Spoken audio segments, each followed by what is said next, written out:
Comment aimer de nouveau après une rupture? Bonjour à toutes, je suis Mélodie S, coach en relations amoureuses homme-femme, coach en séduction, experte en développement personnel. Si c'est la première fois que vous regardez une de mes vidéos sur la chaîne, je vous invite à vous y abonner, à activer les notifications parce que vous venez de tomber sur une mine d'or de bons conseils en amour pour attirer l'homme qui vous correspond ou alors vivre une vie de célibataire de dingue. S'il y a une chose qui est sûre en amour, c'est que la douleur après une rupture est immense. Mais il y a pire que ça en fait, c'est d'autoriser les fantômes du passé à vous laisser passer à côté de votre prochaine histoire d'amour. Si c'est dur pour vous, si actuellement vous vivez une rupture, si vous avez mal au cœur, si vous passez vos journées au fond du lit, vous n'arrivez pas à vous en remettre, cette vidéo est pour vous, restez bien jusqu'à la fin. Je sais très bien que ce que vous voulez pas, c'est souffrir de nouveau. Et ça, en fait, c'est votre nouveau but en amour.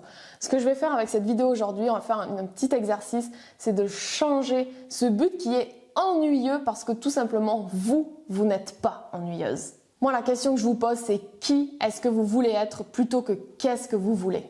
Je veux être quelqu'un qui dit ce qu'elle pense, même si tout le monde pense pas comme ça. Je veux être quelqu'un qui dit la vérité. Je veux être quelqu'un qui fait la différence aujourd'hui, même si j'ai peur.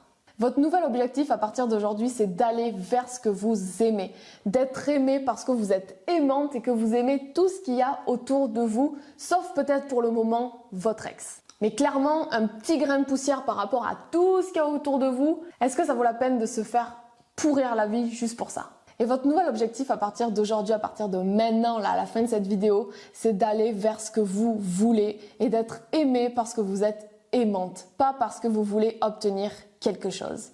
En fait, vous pouvez pas vous dire je suis prête à aimer de nouveau, mais seulement si je souffre pas.